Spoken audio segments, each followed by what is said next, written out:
Hello there guys, and welcome back to the channel. This video I'm going to finally be covering a Greatsword build with the new Fatalis gear.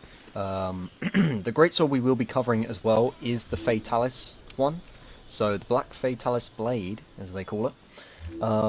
Very high attack, so that's why I kind of wanted to try it out. Obviously, this build will now consist of a lot of crit, but because of some of the gear that we're using, we actually get most of it for free. So that's really nice.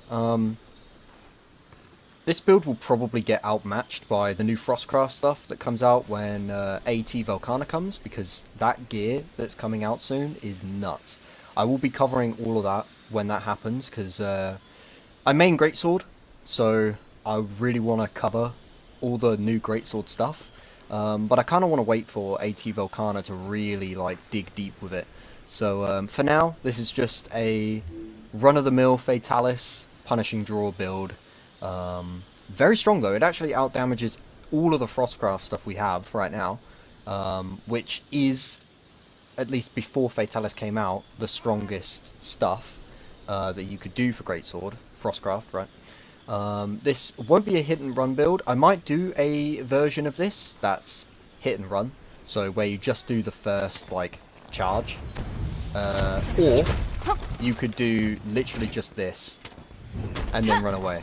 I was thinking about maybe doing an early Frostcraft Fatalis build, but it's going to get outmatched by the new Frostcraft stuff, so there's no point.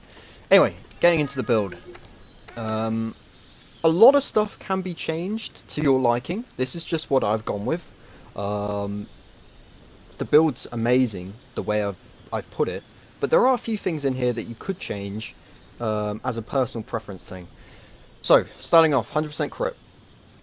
We only have, actually, dedicated to crit. Crit eye, just one 4-slot this time, because the Frostfang helm comes with 2 crit eye. I wasn't sure which Frostfang piece to use, so I went with the helmet because it had crit eye 2, and I wasn't losing much doing this.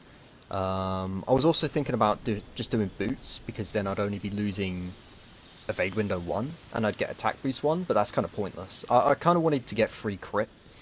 Changing the coil would have been pretty detrimental, because I would have lost a crit eye and a weakness exploit.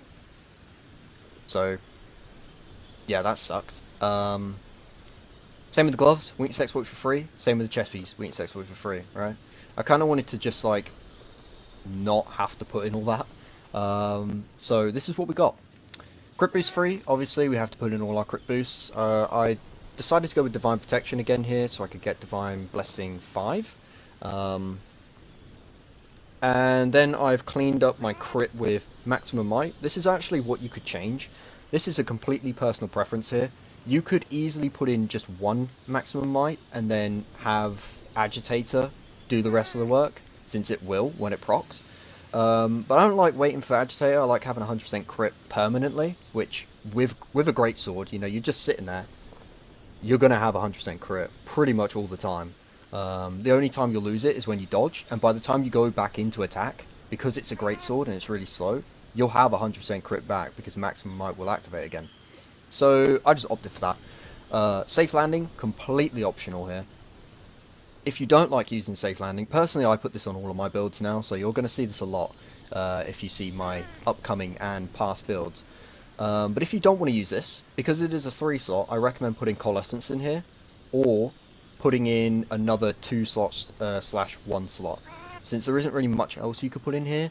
And since I already put Handicraft up here to clean up Quick Sheath, there's no point in putting it in here. You only need 2 Handicraft with the Fatalis weapons, because we are using the 4-set bonus, so we have True Razor Sharp.